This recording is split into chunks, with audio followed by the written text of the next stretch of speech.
Você tem ideia de como será a sua alimentação daqui a 30 anos? Certamente não será como ela é hoje. De acordo com projeções da Organização das Nações Unidas para a Alimentação e Agricultura, até 2050 o mundo terá cerca de 10 bilhões de habitantes. E para alimentar toda essa gente, a produção de alimentos deverá aumentar em 70%. A indústria alimentícia pensa em alternativas para enfrentar esse desafio e as pessoas já experimentam novos hábitos. No Estação Livre de hoje, a gente quer discutir como é que a população está se preparando para a alimentação no futuro. E algumas tendências já estão ganhando força nas mesas brasileiras.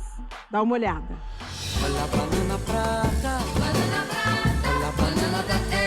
Hoje o veganismo, ele é uma transformação mesmo da realidade, é a revolução que a gente tanto busca.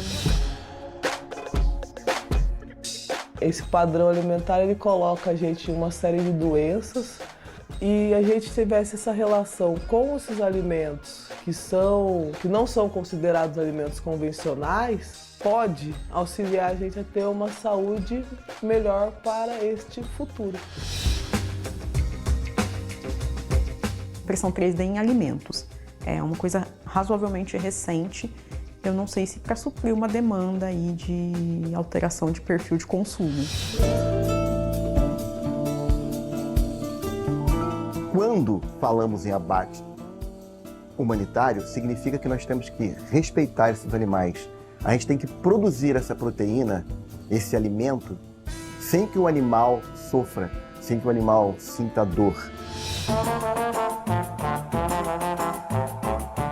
À medida que tu vai utilizando também essas aparas para fazer um outro produto, de certa forma tu gera impacto positivo no meio ambiente porque tu não descartou esses insumos incorretamente.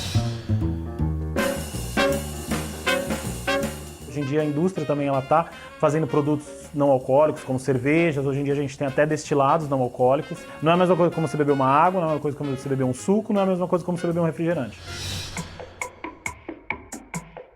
E para nós do Coletivo Coletores, que viemos de uma realidade que ela é periférica, não tem como a gente discutir a realidade do nosso tempo sem perpassar por uma discussão que ela é política. Para a gente conversar sobre as tendências da alimentação hoje e no futuro, eu tenho o prazer de receber aqui a bioantropóloga Mariana Inglês e a nutricionista Luz de Paula. Boa noite, Luz. Boa noite, Cris. Boa noite, Mariana. Boa noite, Sejam Cris. bem-vindas. Muito obrigada. Bom, há quem pense que veganismo é algo elitista. A ativista Casveg mostra que é o contrário. Viver sem carne pode ser bem mais fácil do que parece e também muito acessível para qualquer bolso. Basta ter criatividade na feira e na cozinha. Eu fui na feira pra te ver. Oi pessoal, Casveg, vegana ativista. Hoje a gente está aqui na Major Quedinho, na feira que ocorre todos os domingos. A gente vai pegar umas frutas e vai depois na kitnet fazer uma vitamina muito nutritiva, gostosa, sustenta pra caramba e com ingredientes simples assim e acessíveis. Então bora lá com a gente. Coração na cesta, coração na cesta. É 5? Mas ele tá tranquilo para se alimentar e tal. É. Tá bom, eu vou levar esse aqui então. Quanto que é um maço de couve? 3. Oi? 3? Vou pegar essas duas aqui, mas eu coloco na minha bolsa. É. Elas estão boas já pra comer ou tem que esperar mais? Vamos ver frita, cozida. Ah, eu geralmente como crua mesmo. Durante a semana eu me alimento de vitaminas de manhã. E eu coloco limão, coloco couve, coloco umas farinhas. Faço questão de colocar linhaça, gergelim, gengibre. Gengibre é muito bom, ele dá uma aquecida no corpo assim. E coloco banana, abacate, uma gordura boa, né? E daí eu alterno com uma refeição, né? Que é basicamente o arroz integral, um feijãozinho ou um grão de bico ali, E os legumes, então não precisa muito mais que isso. À noite é um caldinho leve, suave, um chazinho e fruta, né? Durante aquele intervalo entre almoço e fim de dia, eu como frutas. E frutas que realmente dão aquela hidratada e dão aquela energia.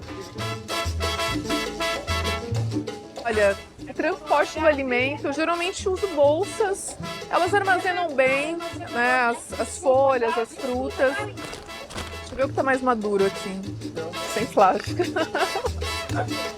Por favor. Esse hortelã tá bem bonito, né?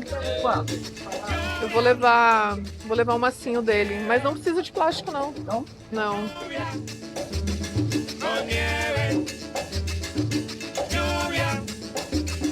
Hoje o veganismo, para mim, como prática mesmo, o que eu vivencio cotidianamente, ele é uma transformação mesmo da realidade, é a revolução que a gente tanto busca. Quais pessoas veganas estão pensando quanto a isso atualmente? Se denominam veganas, mas como estão praticando esse veganismo?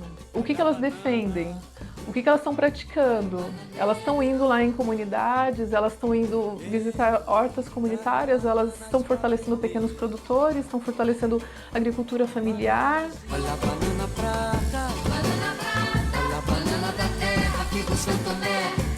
Olha, para deixar docinho, a banana também tem outras funções, né? Dizem que ela até tem efeito antidepressivo e tal. Devo colocar também o abacate, que ele tem a gordura boa, né? Agora eu vou colocar gergelim, coloco uma quantidade grande porque é fonte de cálcio. Vou colocar aveia sustenta muito. Hora é agora, decidir mudar, pensamentos, atitudes, reorganizar. Essas pessoas privilegiadas que escolhem produtos e queijos caríssimos, leites e tudo mais, poxa, venham para a vida real. São pessoas perdidas, alienadas, que não têm noção ainda de que as associações que elas continuam estabelecendo e que elas continuam financiando só mantêm uma situação de desigualdade na sociedade. Alface, cenoura, moranga, mirtilo, shiitake, cebola, shimeji, pepino, uva, kiwi, pamonha, quinoa, castanha, palmito, pastel. Ariana, é isso mesmo? Veganismo tem sido citado como uma das principais tendências da nossa alimentação no futuro. Por quê? Olha, eu acho que falar em alimentação é olhar para várias camadas, né? De estilo de vida, origem do alimento. E o veganismo, de fato, é comentado, né, como a alimentação do futuro, principalmente quando a gente pensa no contexto atual de crise climática, de emergência climática, de aquecimento global, que está diretamente relacionado também, né, a agropecuárias, dessa forma extensiva, né? Produção de carne, gado, soja, que também vai para a alimentação desses animais. Então, acho que repensar o consumo de carne faz parte do momento atual, na verdade, para a gente tentar garantir um futuro. Diria que começa por aí. Mas, obviamente, não é só uma questão de criatividade. Eu acho que quando a gente fala em uma alimentação saudável, e aí pode ser vegana, pode não ser vegana, de qualquer forma a gente está falando mais em consumo de alimentos in natura. E para a gente consumir alimentos in natura, cozinhar, a gente precisa de tempo também, né? Além de recursos... Muito tempo. Eu sei, sou dona de casa. Exato. Além de recursos ambientais, mas também financeiros, para a gente garantir o acesso a esses alimentos de qualidade, que muitas vezes acabam inacessíveis, ou porque a gente não encontra disponíveis em alguns territórios alimentos frescos, ou porque a gente tem boa parte da população que não tem os recursos financeiros necessários para adquiri-los.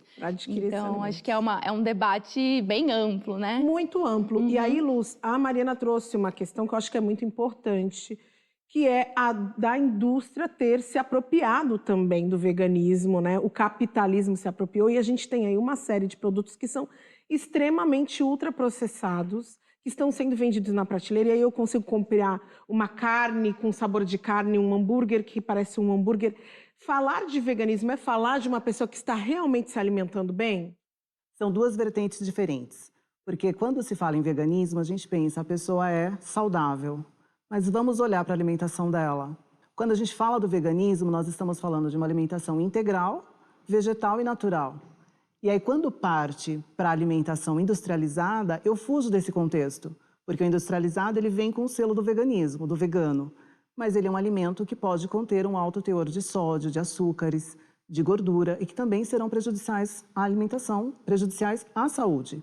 E não só a alimentação à saúde, nós também estamos falando de produção de alimentos em larga escala, grandes plantações. Então, assim como o gado também é um problema hoje para que a gente garanta o nosso futuro ambiental, também a produção desses alimentos também se transforma, né? Falar de veganismo não é só falar de uma pessoa que está ali bem alimentada. Vocês sabem que no início desse ano eu passei alguns dias numa comunidade totalmente vegana e uma coisa me chamou muita atenção, Luz. As pessoas ali se alimentavam bem e elas eram todas pessoas magras.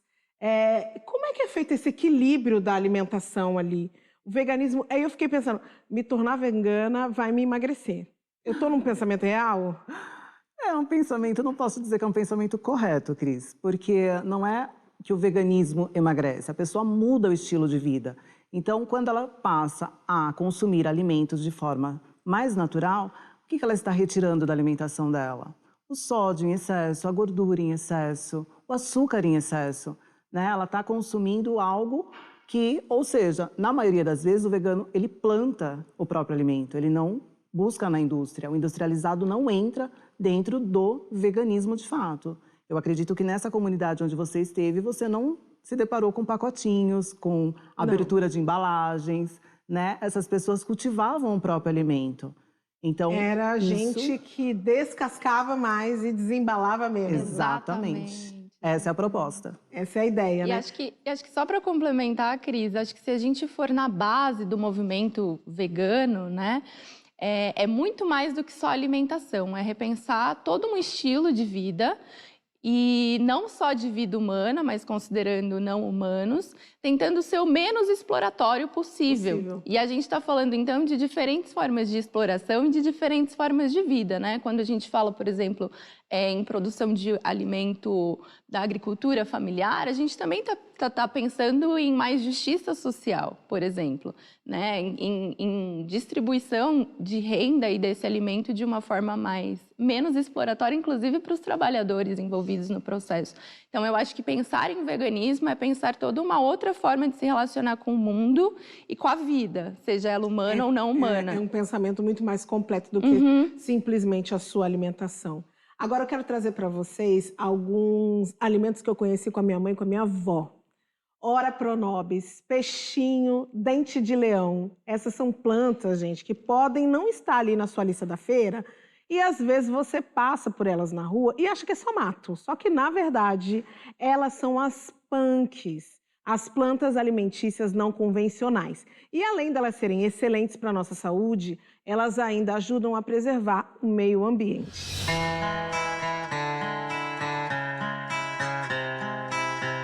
Plantas alimentícias não convencionais.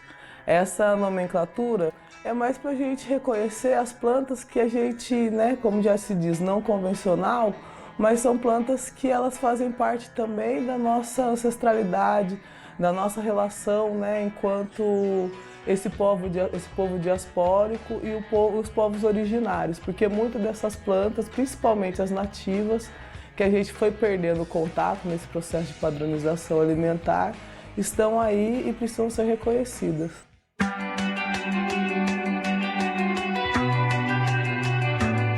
As punks, elas estão em milhares de lugares, porque as punks elas são conhecidas como ervas daninhas, por exemplo.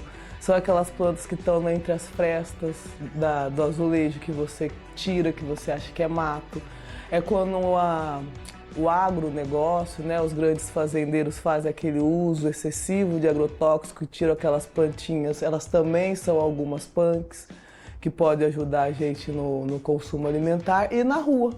Na rua, no dia a dia, muitas plantas que são consideradas ornamentais, urbanas, elas também são punk, como é o caso do ipê amarelo, assim como o flamboyant também, entendeu? Elas estão em todos os lugares, amiga, é só a gente ficar atento. Eu acho que as pessoas têm uma resistência em relação ao o que é dito como novo. Tudo que não está na prateleira do supermercado, que não está dito como saboroso para a indústria alimentar, as pessoas têm essa dificuldade de acessar. E é legal, pô, quando você sai e vai observando as plantas e vai vendo as milhares de plantas, né, que você pode consumir num caminhar, é muito legal, porque daí você já sabe aquela frutinha, você experimenta aquela frutinha, daí você come aquela folhinha, aí você vê aquela florzinha que você pode mastigar ela ali, ou você pode levar para sua casa para fazer um chá. E tá tudo aí, né, da natureza, pra gente poder conhecê-las. Senta, meu filho, finge que obedece. Muito bem. Quer comer? Essa daqui é a serralha, ela lembra o almeirão. Ela é bem amarga. Vai experimentar? Vou experimentar. Ih, quero ver, ó. Folha grande, hein? É corajoso? Corajoso, essa folha aqui faz corajoso, vai.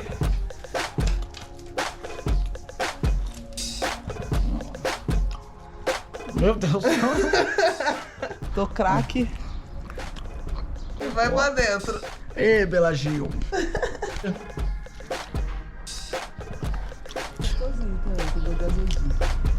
Olhou, né, mãe? Olha lá. Deu bom?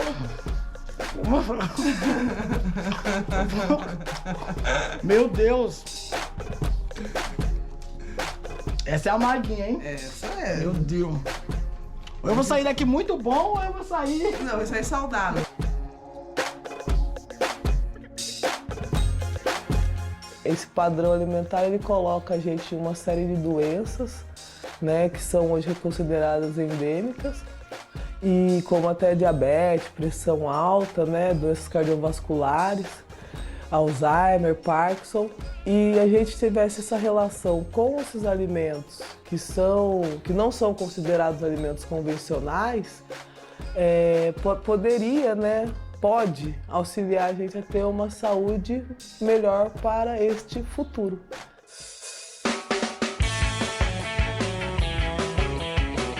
Vocês lembram daquela colheita maravilhosa que a gente fez? Então a gente transformou isso numa omelete de punk, vou chamar de punk, com uma saladinha de tomatinho cereja, com os fantasmas, e colocamos algumas flores e o suco de limão cravo com clitório.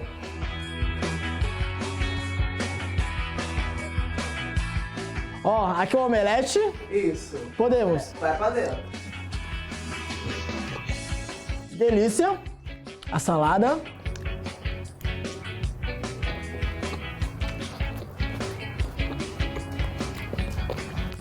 Delícia. Ficou bom? Não, delícia.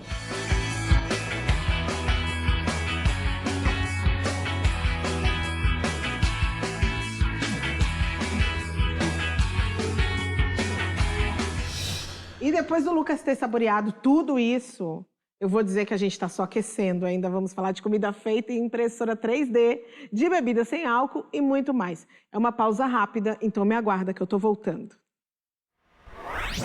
Você sabe a diferença entre ovo-lacto-vegetarianismo, vegetarianismo e veganismo? Não? Então vem comigo que eu te explico. O vegetarianismo, ele se refere à dieta. A pessoa ovo-vegetariana não consome nada de origem animal, exceto o ovo. A pessoa lacto-vegetariana não consome nada de origem animal, exceto o leite e os derivados. A pessoa ovo-lacto-vegetariana não consome nada de origem animal, exceto ovo, leite e derivados. E a pessoa vegetariana ou vegetariana estrita não consome nada de origem animal, nada mesmo, nem ovo, nem leite, nem derivados, nem nada. Eu, enquanto uma pessoa vegana, sou vegetariana na dieta. A minha dieta é vegetariana. O meu posicionamento político é vegano, porque o veganismo não se resume à dieta. Além de não comer nada de origem animal, por ter uma dieta vegetariana, eu também não compro de empresas que testam animais. Não vou em estabelecimentos onde animais estão sendo explorados, inclusive humanos.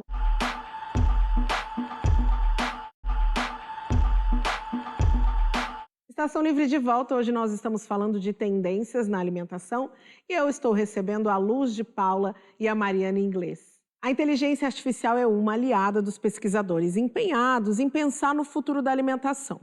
Alguns recursos que já existem até parecem coisa de filme de ficção científica. Por exemplo, você experimentaria comida criada numa impressora 3D?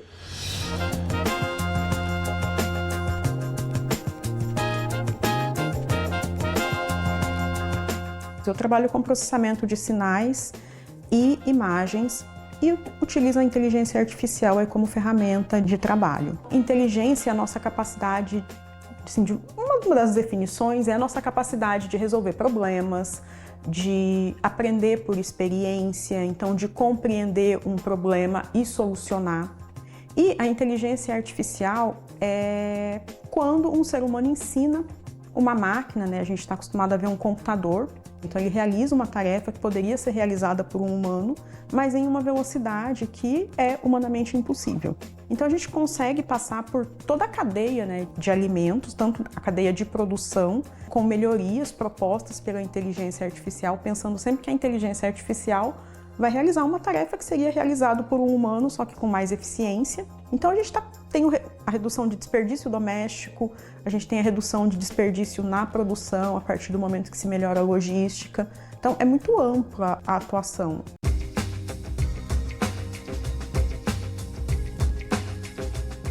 A impressora 3D, ela funciona com 3D, o nome já diz, né? Então ela vai imprimir objetos tridimensionais. E ela faz isso imprimindo camadas. Então ela vai passando, imprimindo uma camada e ela vai construindo um objeto camada a camada. Se você entrar com um alimento, você vai ter a oportunidade de produzir um alimento em qualquer formato e com texturas assim diferentes do que a gente tá acostumado. Mesmo que seja um alimento comum, sei lá, um biscoito que foi impresso na impressora 3D. É uma sensação diferente. Você seleciona um tipo de biscoito e pronto. Em poucos minutos está impresso. Aí é só assar. E ao contrário das impressoras 3D tradicionais que as pessoas já conhecem, a vantagem dessa aqui é que depois de pronta a impressão, você pode simplesmente experimentá-la. Bom!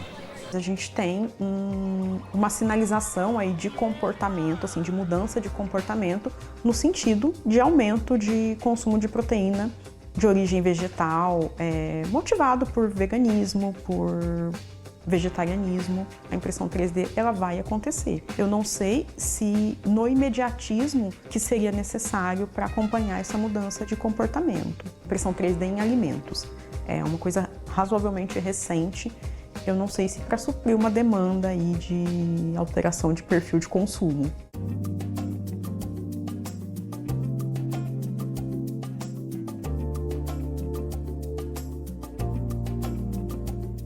Eu acho que nada chega em tempo real numa população mais vulnerável.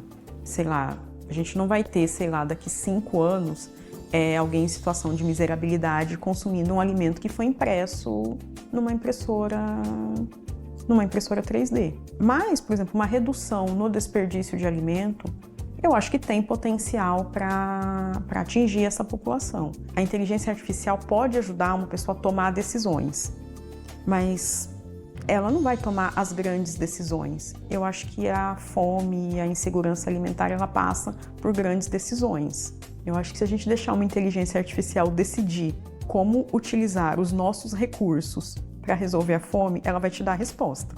Se isso vai realmente acontecer, eu não acredito, porque, de novo, a gente não vai acabar com o capitalismo. E fome é instrumento.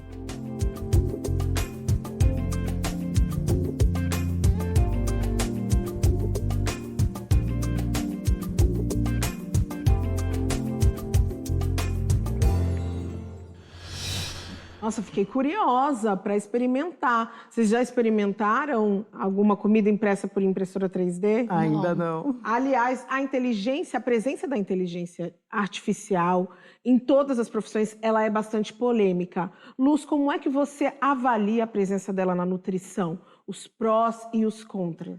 Então, dentro da nutrição, eu fico imaginando que facilitaria bastante para o profissional nutricionista fazer uma avaliação antropométrica, colocar esses dados e ter algoritmos que tracem uma recomendação nutricional individualizada, com todos os macros e micronutrientes, com as calorias que o paciente precisa consumir durante o dia e até mesmo dele ter a facilidade de estar em casa e ter uma lista de substituições, ou até mesmo ele pensar em fazer, de repente, uma receita saudável e ele ter a opção de fazer com aquilo que ele tem em casa. Excelente. Por outro lado, eu vejo que os contras, então, né? Outras profissões também usam avaliação antropométrica como método de trabalho. Então, o profissional nutricionista, ele seria invadido por essa inteligência artificial por meio aí de outros profissionais que acabariam entrando dentro do seu espaço.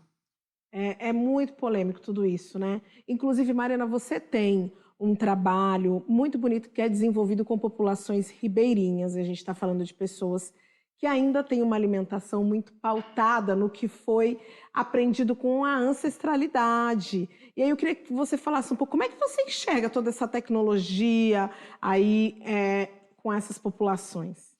Eu acho que, como foi muito bem colocado, né, pela entrevistada, a gente está falando de realidades de contextos muito diversos. Muito. Quando a gente pensa em Brasil enquanto território, né, a gente está falando em regiões com alimentos típicos diferentes e com cultura alimentar também diferente.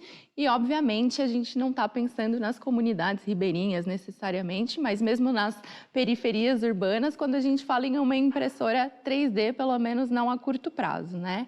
No caso das comunidades em que eu estudo, meu estudo visa justamente entender um processo que é global de transição nutricional, que é a mudança na alimentação tradicional das populações e que está acontecendo no mundo todo, né?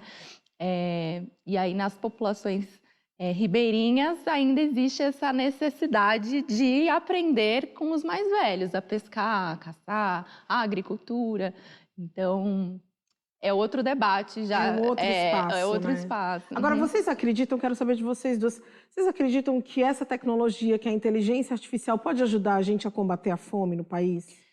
Eu acho que quando a gente fala em inteligência artificial, é importante ter em mente que a gente está falando na potencialidade de se trabalhar com dados múltiplos, uma quantidade de dados muito grande, para tentar responder a problemas complexos, né? Então, esse é o potencial da inteligência artificial. Falar em fome é falar em um problema complexo. A gente precisa considerar as variáveis ambientais, mas também as variáveis econômicas, o mercado, as especificidades socioculturais de cada contexto. Então, existe o potencial da inteligência artificial conseguir matematicamente agregar todas essas informações e começar a traçar modelos de quais seriam possíveis soluções. Mas, de novo, a gente vai precisar que haja um interesse público, governamental, que a sociedade saiba demandar, para que esse conhecimento gerado seja revertido em políticas públicas. Né? Exatamente. É meio como a nossa convidada, a nossa entrevistada falou ali, né, Luz? A gente está num mundo capitalista. Será que é essa proposta? Existe essa proposta de acabar com a fome? Olha, eu vejo que é muito triste, em tempos atuais, nós ainda termos que discutir questões sobre a fome, como combater a fome, como combater a miséria. Em um país tão rico como o nosso, produtor, nós produzimos muitos alimentos, ao mesmo tempo que desperdiçamos. Já tem um grupo de pesquisadores usando a inteligência artificial para mapear regiões, é um teste, mas já é possível de mapear regiões, municípios, onde que tem mais carência, como que é o perfil daquela população, para sim conseguir mapear essa questão da fome e trazer recursos para essas pessoas. Mas a gente vê isso ainda como uma realidade um pouco distante do que nós vivemos. E a preocupação com a vida saudável dos animais é algo que tende a mobilizar, inclusive, a população que come carne. O abate humanitário é um conceito que usa aí a tecnologia para garantir que eles não sintam dor antes de virar alimento para nós, humanos. O abate humanitário, como o próprio nome diz, é levar o conceito de humanidade para os animais. Os animais que fazem parte da nossa cadeia alimentar, que vão nos fornecer, sobretudo, proteína, quando falamos em abate humanitário, significa que nós temos que respeitar esses animais. A gente tem que produzir essa proteína, esse alimento, sem que o animal sofra, sem que o animal sinta dor. Nós temos a bovinocultura, a suinocultura, a piscicultura, E todas essas culturas que nos fornecem a proteína animal que consumimos, hoje ela está inserida numa cadeia produtiva agroindustrial. Não basta só pegar o animal, fazer o melhoramento genético desse animal, criar o animal preso numa gaiola e depois abater esse animal sem se preocupar com o fato de que ele é um ser senciente. Hoje, como é que funciona? Os abatedouros devem informar aos órgãos fiscalizadores, muitos deles inseridos dentro da produção, que aquele animal que está sendo abatido, que vai virar alimento na mesa do consumidor, ele foi respeitado. Ele não sentiu dor, ele não sofreu em toda a sua vida.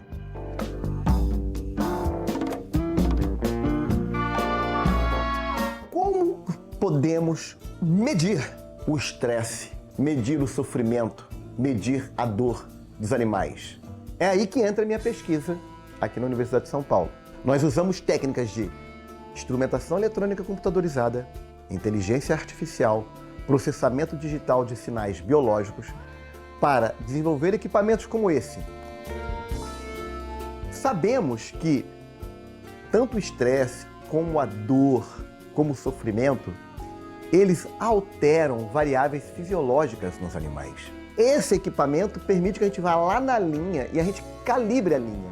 Então a gente pega uma amostragem de aves, por exemplo, coloca eletrodos especialmente desenvolvidos para essas aves, medimos o padrão eletrocefalográfico antes e depois que ele passa no sistema de abate. Então nós temos estudos aqui na universidade relativos desde o melhoramento genético daquele animal, por exemplo, que parâmetro genético nós podemos mexer nesse animal para que ele tenha uma vida humanitária.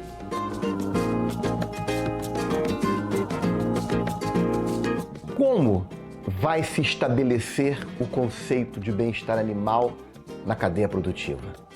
Primeiro, valorização do produto. Se não tiver, vai perder preço, vai perder mercado. E o segundo, conscientização do consumidor. Então isso já veio para ficar. O consumidor, sobretudo o consumidor brasileiro, ele já está questionando se alimentar-se de carne é viável sobre o aspecto da consciência humana. Essa tendência é que nós vamos no futuro nos preocupar cada vez mais em alimentar de coisas que não façam sofrimento de seres individuais ou de um ecossistema.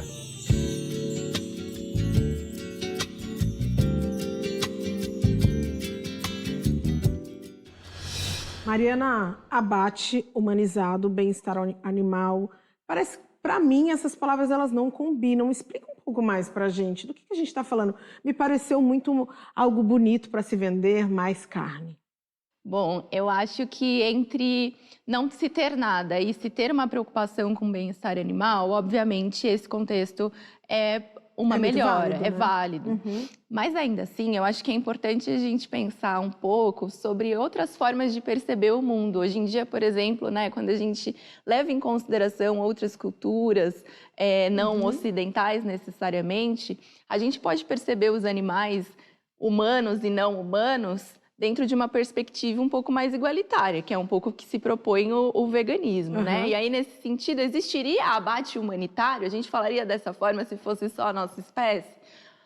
Não, né? Então, mas assim, óbvio que dentro do que existe hoje em dia e para pessoas que querem continuar consumindo carne, faz total sentido buscar entender como que se dá a produção desse alimento. Então, será que durante a vida esse animal teve que condições de existência, né? Então a gente está falando, por exemplo, tem vídeos tristíssimos, né? Que você mostra ali que os animais eles têm relação de sociabilidade. Então, como sofre a mãe quando separa do bebê, ou espaços extremamente restritos que o bicho não consegue se locomover. Então, olhar para essas questões de criação, de toda a vida do animal, tentar esse bem-estar é válido.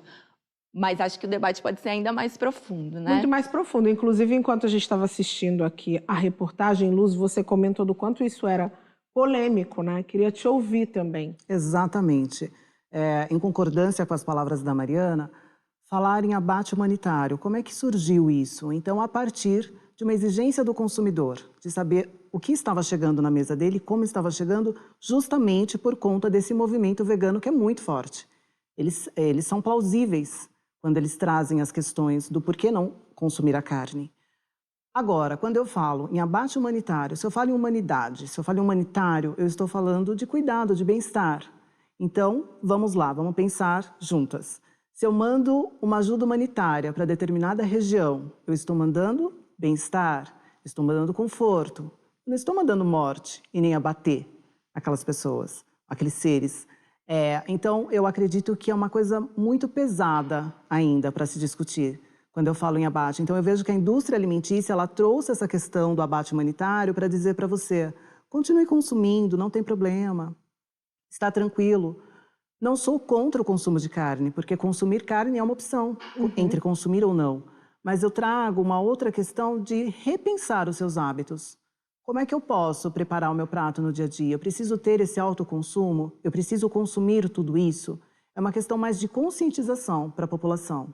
Isso é bem importante, né? E às vezes acho que mudar o hábito é o mais difícil, que a gente tem mais dificuldade de encarar, né? Nem me fale!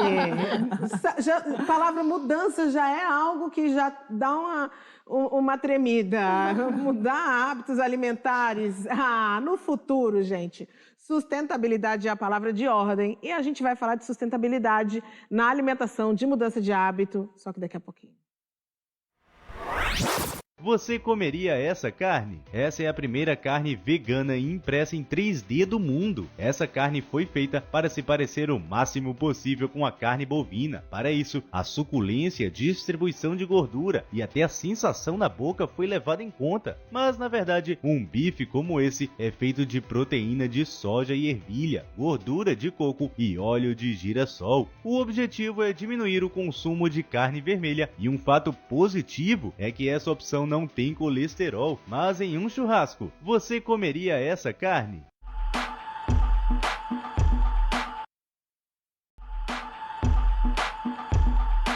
Estação Livre de volta, hoje eu tô aqui falando de alimentação, tô recebendo a Mariana Inglês e a Luz de Paula. Alimentação sustentável. A gente conversou com o Fabrício Goulart, que é chefe de cozinha e que ensina crianças de uma escola em Porto Alegre a importância de aproveitar o máximo dos alimentos.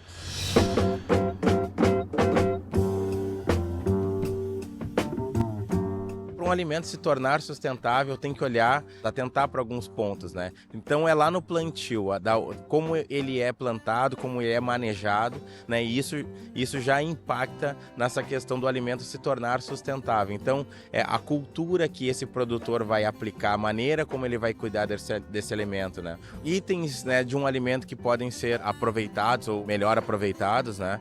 Quase que 100%, né? Existem alimentos que tu consegue usar 100%.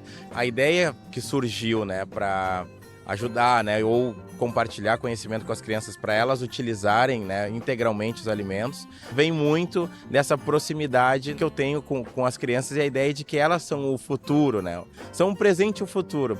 Eu ensinei a minha avó a fazer um doce com a casca de banana congelada, que eu aprendi aqui na escola que dá pra comer a casca das frutas. Eu ensinei na minha casa a cenoura em conserva, que eu aprendi aqui na escola. Eu já aprendi uma coisa aqui na escola, que é o suco verde. A gente fez com casca de abacaxi, o abacaxi, as folhas verdes, né, couve, gengibre, e a gente usou. Não foi quase nada fora, a gente botou maçã também.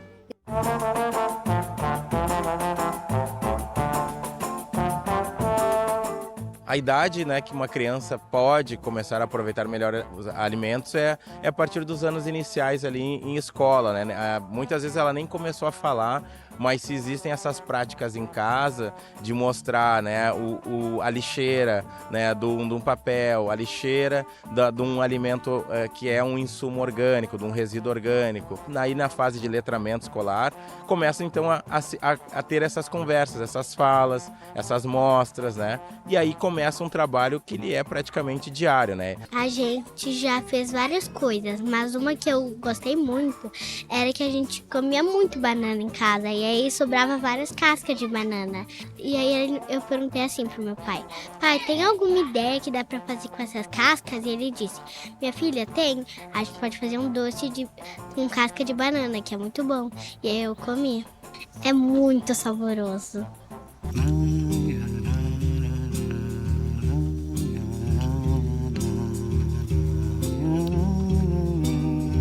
A gente tem composteira na escola, eles mesmos levam os alimentos para composteira, as cascas para composteira. À medida que tu vai utilizando também essas aparas, por exemplo, quando tu descasca uma cenoura, descasca uma batata doce, né, usar essas sobras, né, para fazer um outro produto, seja um caldo, um fundo, uma sopa, tu acaba tendo uma economia, trazendo mais sabor também para aquilo que tu está fazendo.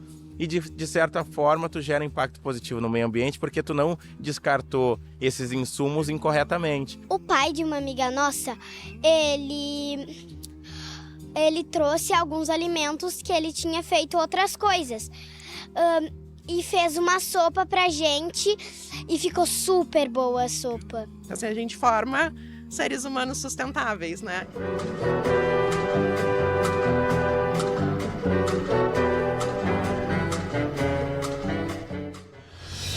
Mariana, entre todas as tendências, a gente tem falado muito de sustentabilidade. E aí eu quero saber de você, a gente está realmente se preparando para ter uma alimentação mais sustentável? Ou a gente ainda está vendo aí um aproveitamento também dessa tendência? Eu acho que a gente começa a se preparar, o debate começa a ser ampliado, mas ainda há muito trabalho a ser feito, de novo, né? Falar em alimentação mais sustentável é olhar para toda a cadeia de produção de alimentos e a gente observa iniciativas locais que fazem muito sentido. Então, acho que é ficar bem atento ao que está acontecendo nas periferias, nas comunidades tradicionais e investimento que precisa ser governamental, né? Porque o mercado está numa outra lógica. Então, a gente precisa de políticas públicas que fomentem essa produção e essa distribuição mais sustentável e mais justa de alimentos. E queria trazer, aproveitar, a gente está falando só de comida, mas tem uma coisa que é bacana da gente trazer aqui para a nossa conversa, que são as bebidas, e principalmente as bebidas alcoólicas. Tem alguns estudos, Mariana, recentes, que estão apontando que a geração mais jovem, aí, a geração Z principalmente, está consumindo menos álcool no dia a dia. O quão é importante a gente repensar esse consumo de álcool para a nossa sociedade? Bom, acho que a gente tem que pensar que esses estudos eles estão numa escala mais global, então existe essa tendência mundial, mas a gente, se olhar para algumas regiões específicas e para as desigualdades socioeconômicas, esse contexto ainda não atinge algumas camadas na diminuição do consumo de álcool.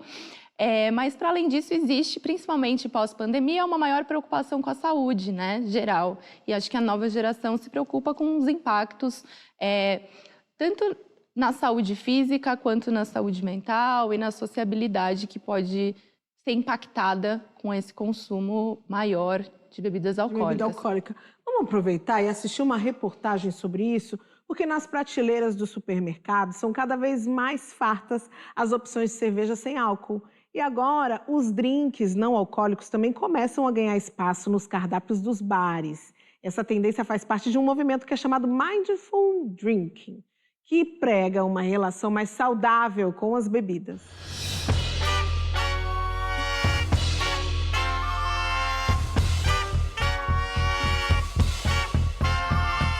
O movimento Mindful Drinking nada mais é do que o consumo consciente, né? O consumo responsável. Isso surge através da preocupação da sociedade em conseguir controlar o consumo de bebidas ou de drogas lícitas que podem alterar o estado de consciência da pessoa. Hoje em dia a bebida sem álcool está muito em alta no Brasil, tanto no Brasil como no mundo, justamente por conta das pessoas quererem procurar um bem-estar, uma forma mais saudável, né?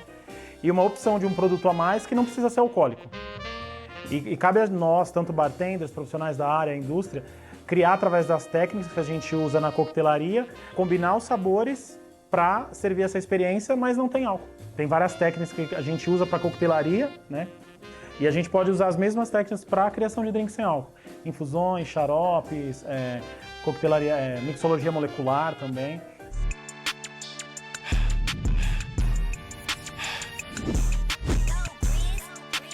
Bem, agora a gente vai ensinar um coquetel muito queridinho das pessoas, que é o Moscow Mule, do 5025, é a nossa versão sem álcool.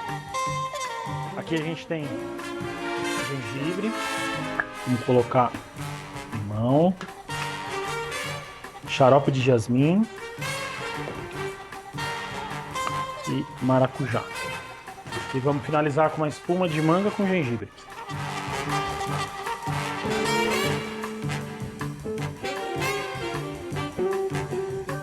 Aqui, inclusive, no bar nós temos um cardápio só de sem álcool, justamente porque a gente quer mostrar que não é menos prazeroso.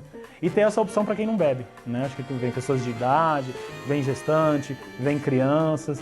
Então a gente quer tornar tão lúdico e tão prazeroso quanto o drink alcoólico. Às vezes alguns clientes falam, é sem álcool, não tem graça. É sem álcool, não sei o quê. Já chega com preconceito. Então, exatamente. Então a pessoa ela também precisa se permitir. Né? Cabe a nós ensinarmos, mas do outro lado também a pessoa ela precisa se permitir a provar.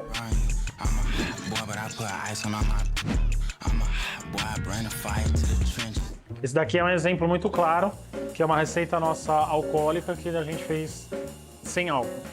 Ele vai lixia, maçã verde, gengibre, mel e hortelã.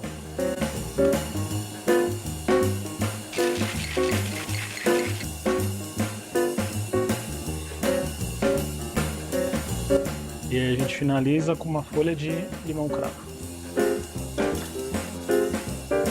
Saúde.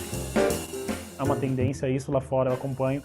Já vem muito crescente essa tendência. Hoje em dia a indústria também ela está fazendo produtos não alcoólicos, como cervejas. Hoje em dia a gente tem até destilados não alcoólicos. E todo mundo começa a olhar para isso, né? Quando o mercado te dita uma possibilidade, um caminho novo, as pessoas começam a olhar, tanto os profissionais como os clientes. Não é a mesma coisa como você beber uma água, não é a mesma coisa como você beber um suco, não é a mesma coisa como você beber um refrigerante.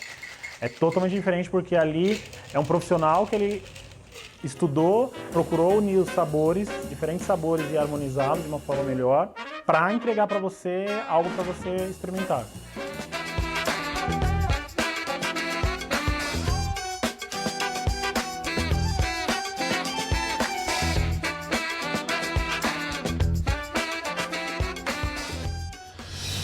Mariana, Luz, eu quero saber de vocês duas, agora de tudo que nós conversamos, Luz, o que você realmente acredita que seja tendência na alimentação, que daqui a 30 anos a gente vai realmente estar consumindo, utilizando, e aquilo que você acredita que, na verdade, é muito passageiro? Bem, o mercado agro não vai perder o espaço. Eles já estão investindo milhões na produção de carnes sintéticas, as carnes de laboratório, feitas através das células-troncos de animais. Eles não vão perder esse espaço, eles vão continuar, mas é um projeto muito caro que vai chegar na mesa 2024, já teremos nos supermercados, mas na mesa de poucas pessoas, pelo alto custo. Mas eu acredito também nessa tendência, enquanto nutricionista, de uma alimentação mais saudável. Então, as pessoas vão voltar, elas vão ter um olhar mais atento para o veganismo, para plantas, para as plantações, para ter um consumo mais consciente, ter a própria horta. Como vimos a ativista no início do programa, indo à feira, nós vemos já essa tendência nas pequenas cidades, né? Não sei aqui nos grandes centros como funciona, mas nas pequenas cidades já funciona muito bem as pessoas irem à feira. Tornou-se rotineiro novamente. Então, a gente voltar para a ancestralidade, voltar para o fogão, aquele momento de comunhão com a família, com a mãe, com os pais. Eu acredito que nós vamos retomar isso também. Bacana. E você, Mariana? Qual que é a sua crença? Olha, eu quero me manter positiva. Então, eu acredito que numa sociedade mais justa, onde mais pessoas tenham acesso a conhecimento, mas também a alimentos mais saudáveis, a gente volte para essas origens, de valorizar a alimentação, alimentos in natura. Eu acho que dietas mais baseadas em produtos vegetais precisam ser predominantes se a gente pensar nesse contexto atual, meio ambiente e os problemas que a gente tem enfrentado. Então, eu quero acreditar que daqui a 30 anos a gente possa já ter implementado políticas públicas que tenham tido sucesso e que permitam um investimento na agricultura familiar, em algo mais sustentável de fato, e que as pessoas também entendam que escolher alimentos in natura é uma escolha política que faz bem não só para o corpo físico, mental, mas para o contexto geral. Contexto geral. E eu quero acreditar que não em 2030, mas em muito pouco tempo, a gente consiga diminuir esses números absurdos de brasileiros que não sabem o que vão comer na próxima refeição. Isso é imprescindível para a nossa população. Eu quero agradecer, Luz, muito obrigada. Mariana, muito obrigada. Foi um prazer imenso receber vocês aqui no programa para essa conversa tão importante. E você aí, não acabou não, porque depois de tanta preocupação com a nossa alimentação, na volta do intervalo tem dica cultural. Eu volto já já.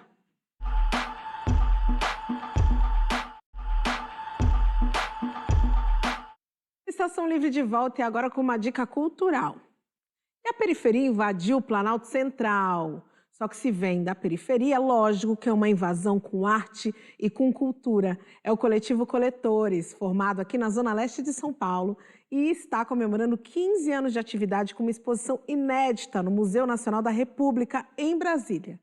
Signos de resistência, bordas da memória, reflete a luta dos povos originários, negros e periféricos num contexto de coletividade e pertencimento.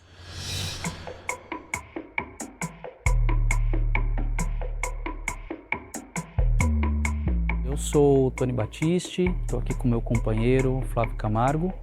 Juntos nós formamos o Coletivo Coletores.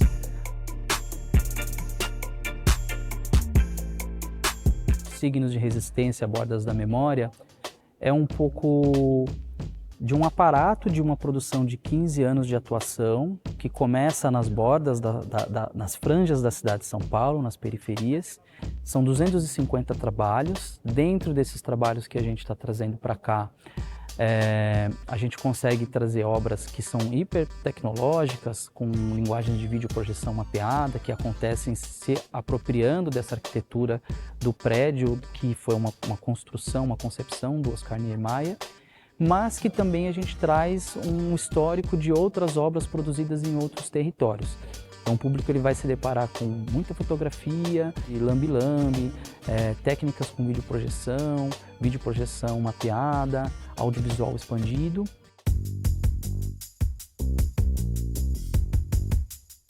Como ao longo da história do Coletivo Coletores a gente sempre discutiu os apagamentos de memória, o nosso foco aqui dentro dessa exposição foi trazer um recorte, sobretudo de figuras afro-brasileiras ou originárias ou periféricas, que foram importantes na luta pelos direitos humanos, mas que de alguma maneira todos os seus feitos eles foram apagados. Vocês vão poder conhecer um pouco de uma série de personalidades que hoje são, digamos assim, não são tão conhecidas, mas que as suas lutas impactam na liberdade de expressão, por exemplo, que a gente tem hoje, ou na maneira com a qual a gente encara a nossa relação com a nossa identidade. Ao longo da nossa produção, a gente tem utilizado a arquitetura e diferentes suportes para acoplar e receber as nossas obras e as nossas intervenções. Quando a gente traz esse trabalho para o Museu Nacional da República, a gente também se apropria das paredes do museu. A gente tem feito uma programação de ocupar a fachada do museu, trazendo diferentes temas.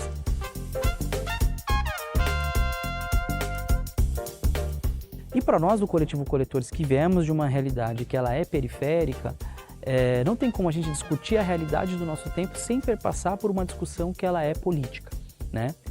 Para nós, a relação política está muito ligada à nossa questão de existência, porque é política pública de moradia, é política pública de acesso à cultura, de acesso à saúde, de acesso à educação.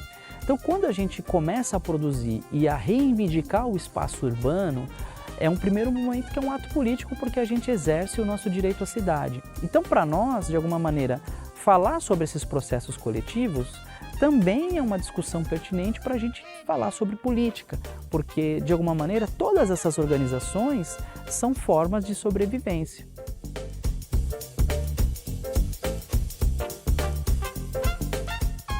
É de muito bom grado e muito pertinente a gente poder fazer essa comemoração de 15 anos em um espaço tão emblemático como o Museu Nacional da República.